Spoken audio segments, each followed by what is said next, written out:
Di sebuah negeri yang tersembunyi dari peta, ada sebuah desa yang dikelilingi labirin raksasa. Setiap anak yang beranjak dewasa diharuskan masuk ke dalam labirin itu untuk menemukan jalan keluar. Siapapun yang berhasil akan mendapatkan kehidupan yang makmur dan dihormati. Tapi siapapun yang tersesat akan tetap berada di dalamnya selamanya. Di desa itu, hiduplah seorang pemuda bernama Elan. Ia tumbuh dengan kisah-kisah tentang mereka yang gagal keluar dari labirin. Ketakutan itu tertanam dalam dirinya, tetapi ia tahu bahwa suatu hari gilirannya akan tiba.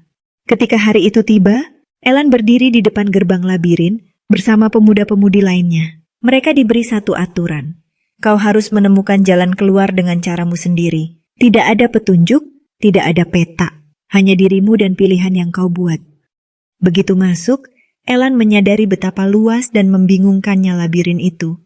Dinding tinggi, lorong berliku, dan begitu banyak jalan bercabang. Setiap kali ia memilih satu arah, selalu ada hambatan, jalan buntu, jebakan, atau rintangan yang sulit dilewati. Beberapa teman seperjalanannya mulai menyerah, memilih untuk tinggal di dalam labirin dan membangun kehidupan seadanya. Mungkin ini takdir kita, kata mereka. Namun Elan menolak menyerah. Hari demi hari ia mencoba berbagai jalan. Setiap kegagalan membuatnya semakin ragu. Apakah aku memang ditakdirkan untuk gagal? Pikirnya. Namun, dalam perjalanannya, ia menemukan hal yang aneh. Tanda-tanda samar di dinding, jejak langkah yang mengarah ke berbagai arah, bahkan pesan-pesan yang ditinggalkan oleh mereka yang pernah mencoba sebelumnya. Di tengah keputusasaannya, ia bertemu dengan seorang lelaki tua yang tinggal di dalam labirin. "Kenapa kau tetap di sini?" tanya Elan. Lelaki tua itu tersenyum. "Karena aku pernah hampir keluar, tapi aku berhenti mencoba. Aku berpikir bahwa aku sudah salah memilih jalan sejak awal, dan aku terlalu takut untuk kembali dan mencoba lagi. Akhirnya, aku memilih tinggal di sini." Elan terdiam. Kata-kata itu menamparnya. Ia pun sadar. Banyak orang gagal bukan karena mereka tidak bisa keluar, tetapi karena mereka berhenti mencari jalan yang benar.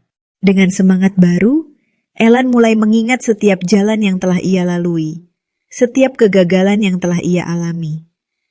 Alih-alih menghindari kesalahan, ia mulai menggunakannya sebagai petunjuk. Ia mencatat jalur yang salah, menghindari jebakan yang sama, dan terus maju. Ia sadar bahwa labirin ini bukan tentang menemukan jalan keluar dalam satu kali percobaan, tetapi tentang memahami kesalahan dan menggunakannya untuk menemukan arah yang benar.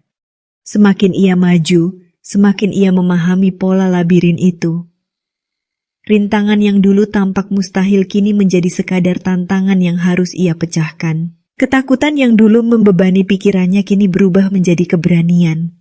Hingga akhirnya, setelah sekian lama mencoba dan gagal, ia menemukan sebuah pintu yang selama ini tersembunyi di balik bayangan tembok. Dengan napas tertahan, ia mendorongnya, dan cahaya terang menyambutnya. Elan berhasil keluar. Ketika ia kembali ke desanya, ia tidak hanya kembali sebagai seseorang yang berhasil keluar dari labirin, tetapi juga sebagai seseorang yang memahami rahasia terbesar. Banyak orang gagal bukan karena mereka tidak bisa, tetapi karena mereka berhenti mencoba, mereka takut mengulang kesalahan, takut menghadapi rintangan, dan akhirnya memilih menyerah. Padahal, satu langkah lagi bisa saja membawa mereka ke pintu keluar. Kini, ia mengajarkan kepada generasi berikutnya bahwa kegagalan bukanlah akhir, melainkan bagian dari perjalanan. Dan di malam yang tenang, saat anak-anak desa berkumpul mendengarkan kisahnya, ia berkata, "Labirin itu ada di dalam setiap dari kita. Tak peduli seberapa sering kau tersesat, ingatlah satu hal, selama kau terus bergerak, kau tak akan pernah benar-benar gagal." Jadi, teman-teman, mungkin dalam hidup kita juga sedang berada di dalam labirin. Kita tersesat, kita salah jalan, dan kita merasa ingin menyerah. Tapi ingatlah, kegagalan bukan tanda bahwa kita harus berhenti, melainkan tanda bahwa kita harus terus mencoba. Karena siapa tahu, satu langkah lagi bisa membawa kita menuju keberhasilan.